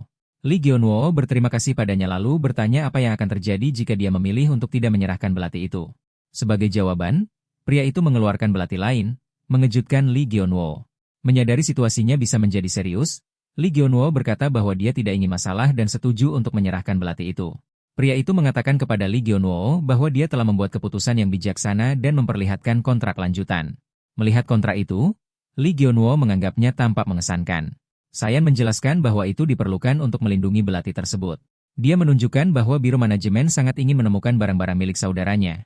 Dan jika mereka mengetahui Lee Gyeon-woo adalah pemilik saat ini, mereka akan menangkapnya tanpa mempedulikan perjanjian apapun. Dengan kata lain, Lee Gyeon-woo harus menunggu sampai belati itu secara resmi dialihkan kepadanya. Saat dia membaca lebih lanjut, Lee Gyeon-woo melihat sebuah aturan yang diberi label nomor 4. Dia bertanya apa artinya karena tertulis jika dia meninggal, uang muka akan ditarik kembali. Sayan menjawab bahwa aturan itu ada karena dia tidak sepenuhnya mempercayainya. Lee Gyeon-woo merasa frustrasi, bertanya-tanya apakah dia mengira dia hanya tertarik pada uang. Pria itu memotong perdebatan mereka, jelas-jelas kesal. Dan dia memecah meja menjadi 2 dengan pedangnya. Dia berkata kepada keduanya untuk mendengarkan. Saran darinya sederhana, pernikahan akan menyelesaikan semuanya. Dengan menikah, Sayan akan mendapatkan kendali hukum yang dia inginkan, dan Lee Gyeon-woo akan menerima pembayarannya. Dengan pandangan aneh, Lee Gyeon-woo berpikir bahwa menikahi seseorang seindah Sayan seperti sesuatu dari film. Meskipun dia tidak sepenuhnya antusias, dia mengakui tidak banyak pilihan. Pria itu memberitahunya lagi bahwa itu adalah keputusan yang cerdas. Dia menyebutkan bahwa ketika Lee Gyeon-woo mengatakan dia telah mengalahkan Jaeyoung, Sayan tampak tergerak secara emosional. Mendengar itu, Sayan menjadi marah dan mengarahkan pedangnya ke kedua pria itu. Kemudian, Lee Gyeon-woo dan Sayan menandatangani kontrak itu. Sayan terkejut ketika dia memeriksa statistik Lee Gyeon-woo. Statistiknya lebih rendah dari miliknya, jadi dia bertanya bagaimana dia bisa mengalahkan Jaeyoung. Lee Gyeon-woo menjawab dengan jujur. Dia berkata dia sebenarnya tidak tahu. Seperti yang sudah dia jelaskan sebelumnya, sebuah benang muncul di depan matanya, dan dia hanya mengikutinya. Sayan berkata dia belum pernah mendengar hal seperti itu sebelumnya, tapi ada masalah yang lebih besar. Dia menyebutkan bahwa ketika mereka mengalahkan bos Dungeon, tidak ada item yang jatuh. Itu berarti mereka harus kembali ke Dungeon itu. Lee Gyeon-woo bertanya apakah itu akan berbahaya, terutama karena biro manajemen mungkin sudah menyelidiki daerah itu. Sayan bertanya mengapa dia mengikuti dirinya sejak awal, membuat Lee Gyeon-woo bingung. Dia menyuruhnya tetap di kamar dan menangani pembersihan saja. Jika dia tidak ingin pembayaran tertunda, dia harus menjaga penampilan. Saat itu, Lee Gyeon-woo mengambil penyedot debu, mengatakan dia ingin mencoba menggunakannya. Setelah Sayan pergi, dia mengakui pada dirinya sendiri bahwa suasananya cukup membosankan. Sementara itu, Sayan juga memikirkan pengaturan mereka. Meskipun mereka sudah menandatangani kontrak, dia khawatir Lee Gyeon-woo mungkin tidak bekerja sama. Pria itu meyakinkannya, mengatakan tidak perlu terburu-buru. Mereka akan menunggu dan melihat bagaimana keadaannya. Kembali di kamarnya, Lee Gyeon-woo menyalakan televisi.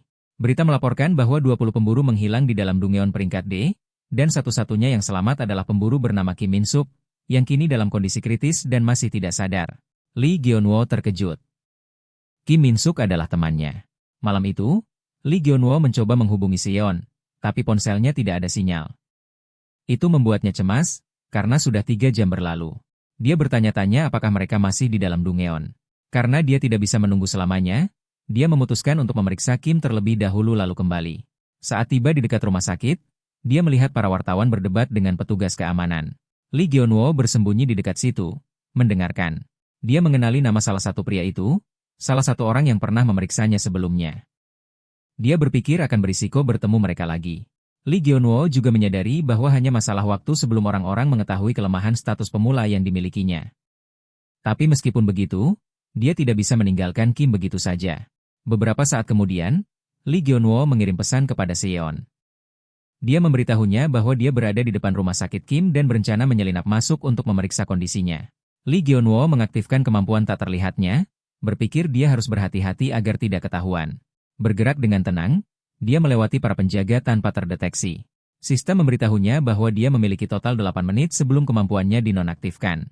Saat bergerak, Lee Gyeon-woo mendengar 2 pria berbicara. Mereka menyebutkan bahwa ketika mereka pergi memeriksa Kim, dia sudah hilang. Salah satu dari mereka bertanya mengapa bos mereka begitu terobsesi dengan Kim, Tapi yang lain mengatakan itu rahasia dan menyuruhnya untuk tidak membicarakannya. Mereka diperintahkan untuk memeriksa kamar nomor 4 di bagian VIP. Lee Gyeonwoo berpikir bahwa menggunakan para wartawan sebagai pengalih perhatian akan membantunya melewati keamanan. Dia mulai mengikuti salah satu wartawan. Beberapa saat kemudian, seorang wartawan tidak sengaja menabrak seorang penjaga. Penjaga itu mengatakan bahwa daerah itu terbatas, tapi wartawan itu bersikeras bahwa dia hanya ingin memeriksa kondisi Kim. Namun, dia tetap dilarang masuk. Saat para penjaga mengusir wartawan itu, Lee Gyeonwoo menyelinap melewati mereka tanpa terdeteksi. Melihat sekeliling, dia menyadari bahwa area ini memiliki keamanan yang lebih sedikit dibandingkan bagian lain rumah sakit. Bahkan tidak ada perawat di dekat situ. Sistem memberitahu Lee Gyeonwoo bahwa hanya tersisa 5 menit sebelum kemampuannya dinonaktifkan. Jadi dia mulai bergerak lebih cepat, mencari kamar Kim. Ketika dia melihat sebuah pintu yang bersinar, dia bertanya-tanya apakah itu seperti jebakan dari rumah Seon. Tiba-tiba, seseorang memanggil namanya. Itu Kim, yang meminta Lee Gyeonwoo untuk mengikutinya. Saat Lee Gyeonwoo menyentuh gagang pintu, sistem memperingatkannya bahwa jebakan telah terdeteksi. Mereka memasuki sebuah ruangan. Kim menjelaskan bahwa ini adalah penjara pribadinya, membuat Lee Gyeonwoo bingung. Dia bertanya siapa yang memasang jebakan itu. Kim menjelaskan bahwa itu dipasang oleh Jung Seun. Ia memasangnya karena dia percaya pembunuh bayaran mungkin akan kembali mencarinya setelah kematian Jaeyoung. Lee Gyeonwoo bertanya apakah mereka benar-benar mengira Jaeyoung telah dibunuh. Kim mengatakan bahwa dia pura-pura tidak ingat apa-apa, tapi mereka yakin itu adalah pembunuhan. Mereka bahkan telah menggunakan mantra pelacak di dalam penjara bawah tanah. Kim memperingatkan Lee Gyeonwoo bahwa menggunakan kemampuannya terus-menerus akan menguras energinya. Melihat tidak ada orang lain di sekitar, Lee Gyeonwoo mematikan kemampuannya dan bertanya bagaimana Kim tahu dia akan datang. Kim menjelaskan bahwa dia telah mengawasi jendela, mengharapkan Lee Gyeonwoo datang karena sebuah barang tertentu. Kim menunjukkan sebuah bola ungu kepadanya. Dia mengatakan bola itu jatuh setelah kematian Jaeyoung dan bertanya apakah itu penting. Lee Gyeonwoo mengenali benda itu sebagai hadiah yang pernah disebutkan Seon sebelumnya dan berterima kasih kepada Kim. Kim bertanya apakah Lee Gyeonwoo perlu bersembunyi di tempat itu, tapi Lee Gyeonwoo mengatakan itu tampaknya satu-satunya pilihan aman untuk saat ini. Lee Gyeonwoo mengambil bola itu. Sistem mengidentifikasinya sebagai bola memori, yang berisi kenangan pemburu pertama. Sistem menginstruksikan dia untuk menempatkan bola itu di dalam portal penjara bawah tanah dalam batas waktu 10 jam. Jika gagal, hadiahnya akan hilang. Kim melihat hitungan mundur pada bola itu dan bertanya apa arti angka-angka itu, tapi Lee Gyeonwoo mengatakan dia tidak tahu. Pada saat itu, terdengar langkah kaki mendekat. Kim menyuruh Lee Gyeonwoo bersembunyi lagi. Lee Gyeonwoo mengaktifkan kemampuan tak terlihatnya. Jung masuk ruangan, bertanya mengapa Kim pindah ke ruangan lain. Kim memberi alasan, mengatakan dia bingung saat memesan minuman untuk para agen karena kamar rumah sakit terlihat mirip. Jung bertanya apakah Kim sedang menunggu seseorang. Kim membantahnya. Namun kemudian Jung melihat bola yang melayang di dekat Kim. Penasaran, dia bertanya itu apa dan segera menghunus pedangnya, bersiap untuk menyerangnya. Di luar rumah sakit, para wartawan masih berkumpul. Bos mereka bertanya apakah ada yang menemukan Kim, tapi salah satu dari mereka menjawab bahwa agen telah memblokir akses ke bagian VIP. Tiba-tiba, sebuah jendela dari rumah sakit pecah, dan sesuatu jatuh ke mobil yang diparkir di bawah. Para wartawan segera mengalihkan perhatian ke benda itu, bertanya-tanya apakah itu mungkin monster. Namun saat mereka melihat lebih dekat, ternyata itu hanya bola ungu. Setelah itu, Jung turun dari rumah sakit, langsung menuju bola itu. Di tengah keributan, wartawan itu menyuruh rekannya mengikutinya. Namun saat dia melirik ke samping, temannya sudah hilang. Temannya sudah berada di dalam mobil, memanggilnya untuk segera masuk. Di dalam kendaraan, kedua pria itu melihat Jung mengejar Lee Gyeonwoo. Salah satu dari mereka mengambil kameranya, siap untuk mengambil gambar. Saat melihat gambar melalui lensa, dia bertanya-tanya apa sebenarnya bola itu karena bergerak sangat cepat. Sementara itu, Lee Gyeonwoo terus menghindari Jung, bergerak melalui jalanan. Wartawan itu mempercepat laju mobil, bertekad untuk tidak kehilangan jejak mereka. Menyadari bola itu masuk ke sebuah gang, wartawan itu melihatnya sebagai kesempatan. Dia mengarahkan mobil ke arah Lee Gyeonwoo, mencoba menabraknya. Pada saat yang sama, Jung juga menyerbu ke arah bola itu. Namun Lee Gyeonwoo menembus dinding, menghilang saat ledakan terjadi. Van itu terbalik karena hantaman. Di dalam van yang rusak, wartawan itu bertanya apakah bosnya masih hidup. Bosnya memeriksa kamera dan memastikan bahwa kamera itu tidak rusak. Melihat portal yang terbuka tepat di depan mereka bertanya-tanya kemana Lee Gyeonwoo pergi. Dia telah menghancurkan van mereka dan melarikan diri. Namun, saat mereka melihat foto yang baru saja mereka ambil, mereka melihat sesuatu yang aneh. Ada seorang pemburu yang memegang bola itu, dan statusnya menunjukkan dia hanya level 1. Di dalam portal, Lee Gyeonwoo menunggu dengan tenang. Sistem memberitahunya bahwa masuk ke portal telah berhasil. Melihat sekeliling, Lee Gyeonwoo menyadari dia berdiri di atap sebuah gedung pencakar langit. Kemudian sosok tak dikenal berbicara kepadanya. Itu adalah orang yang sama yang Lee Gyeonwoo temui di awal, pria yang menyebut dirinya manajer. Pria itu mengatakan dia telah menunggu Lee Gyeonwoo dan menyebut bahwa Lee Gyeonwoo pasti datang untuk mengumpulkan barang lagi. Dia menambahkan bahwa keserakahan manusia memang tidak ada habisnya. Ketika Lee Gyeonwoo melihat pria di depannya, pria itu bertanya mengapa dia terlihat begitu terkejut. Lee Gyeonwoo mempertanyakan apakah situasi ini normal. Namun pria itu hanya berkata bahwa mereka sedang di pantai. Jadi sebaiknya dinikmati saja. Dia bertanya apakah Lee Gyeonwoo tidak suka tempat itu. Menyebut bahwa dia bahkan membawa hadiah dan bisa pergi jika Lee Gyeonwoo lebih memilih begitu. Melihat lebih dekat, Lee Gyeonwoo menyadari pria itu mirip Seong Jun dan bertanya namanya. Pria itu menjawab bahwa dia tidak punya nama dan hanya manajer. Jadi Lee Gyeonwoo bisa memanggilnya apa saja. Manajer mengatakan hadiahnya sudah siap dan saatnya bagi Lee Gyeonwoo untuk pergi. Namun hadiah yang disebut itu ternyata hanya satu pertanyaan yang bisa diajukan Lee Gyeonwoo. Merasa tertipu, Lee Gyeonwoo menjadi frustrasi dan memanggil pria itu pencuri. Saat argumen mereka semakin keras, manajer dengan tenang menjelaskan bahwa tempat ini dimulai tanpa penjelasan yang jelas dan Lee Gyeonwoo harus mengingat itu. Lee Gyeonwoo tidak mengerti apa maksudnya. Tiba-tiba, manajer menyuntiknya dengan sesuatu, mengatakan agar tidak khawatir karena itu hanya ramuan yang diperlukan karena keterbatasan barang Lee Gyeonwoo. Setelah itu, manajer melempar Lee Gyeonwoo ke belakang, membuatnya mulai jatuh dari langit. Saat dia jatuh, Lee Gyeonwoo merasa mengantuk. Beberapa saat kemudian, suara seorang pria memanggil Lee Gyeonwoo untuk bangun. Ketika dia membuka mata, dia menyadari dia berada di tubuh orang lain. Pria di depannya bertanya apa yang terjadi. Bertanya-tanya apakah Lee Gyeonwoo pingsan karena monster. Lee Gyeonwoo mengenali pria itu sebagai Truman dan menyadari dia sedang mengalami kenangan Sang Jun. Dia meminta Truman menunggu sebentar karena semuanya terjadi begitu cepat. Melihat sekeliling, Lee Gyeonwoo melihat monster yang sama dari penjara bawah tanah yang pernah dia lihat sebelumnya. Dia mengira monster itu hanya ada di penjara bawah tanah itu. Mengenakan belatinya, dia menyerbu ke arah makhluk itu. Namun tepat saat dia menyerang, monster itu menghilang. Lee Gyeonwoo bingung.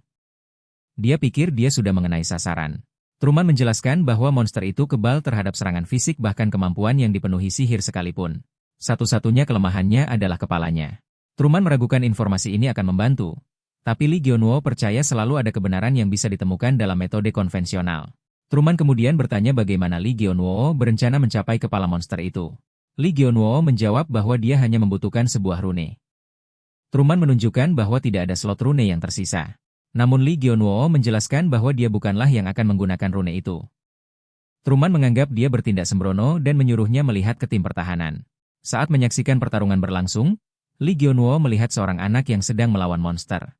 Ketika monster itu hendak menyerang anak itu, Lee Gyeonwoo maju dan menyelamatkannya. Dia bertanya pada anak itu apakah dialah yang membawa rune terbang. Anak itu mengiyakan dan bertanya apakah Lee Gyeonwoo menginginkan runenya. Namun Lee Gyeonwoo berkata tidak. Sebenarnya anak itulah yang akan membawanya ke kepala monster. Anak itu memperingatkan bahwa itu akan sangat sulit karena mananya bisa cepat habis. Lee Gyeonwoo menyuruh anak itu membawanya sejauh yang bisa, dan dia akan mengurus sisanya.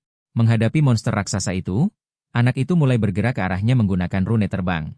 Ketika anak itu berkata dia tidak bisa melanjutkan lebih jauh, Lee Gyeonwoo mengucapkan terima kasih, bersiap mengambil alih dari sana.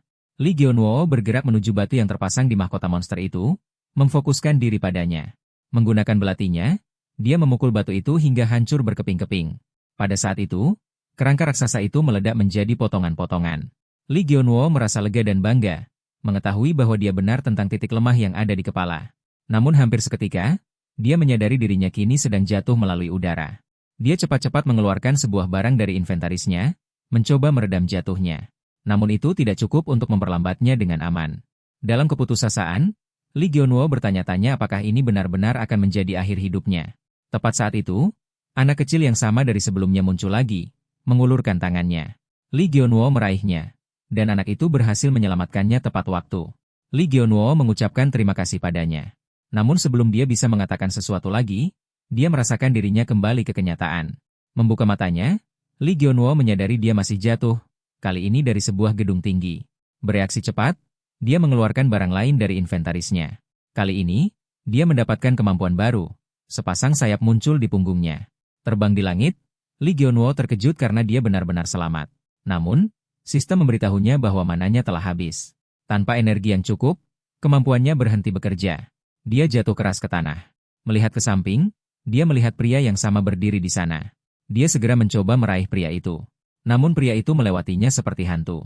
Pria itu kembali menyebutkan bahwa tempat ini tidak memiliki penjelasan yang jelas, seperti yang dia katakan sebelumnya. Lee Gyeonwoo bertanya apakah mendorong seseorang dari gedung dianggap perilaku normal. Pria itu mengakui itu tidak perlu. Tapi dia tersinggung ketika Lee Gyeonwoo memanggilnya pencuri. Lee Gyeonwoo bertanya apakah pria itu memiliki nama panggilan.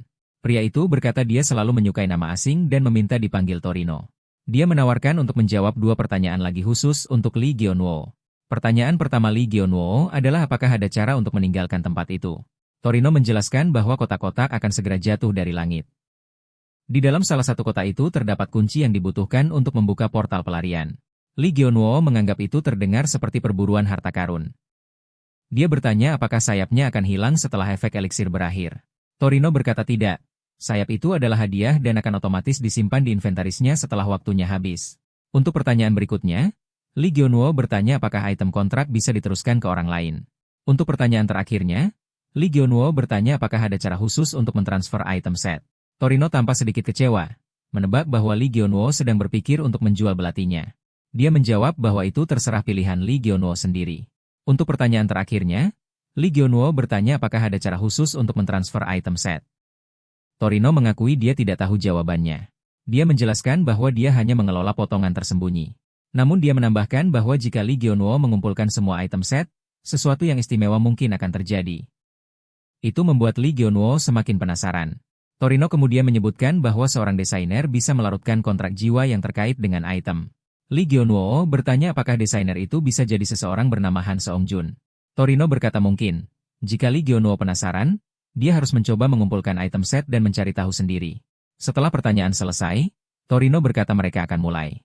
Sistem kemudian memberitahu Lee Gyeonwoo bahwa tutorial akan segera dimulai. Misinya adalah menemukan kunci tersembunyi dan melarikan diri dari Dungeon. Pada saat itu, kotak-kotak mulai jatuh dari pesawat di atas. Lee Gyeonwoo menggunakan sayap yang diperkuat eliksir untuk terbang menuju kotak-kotak yang jatuh, siap melanjutkan tantangannya. Kalau kamu suka recap ini, jangan lupa like videonya, subscribe channel ini, dan nyalakan loncengnya biar gak ketinggalan episode manhwa berikutnya.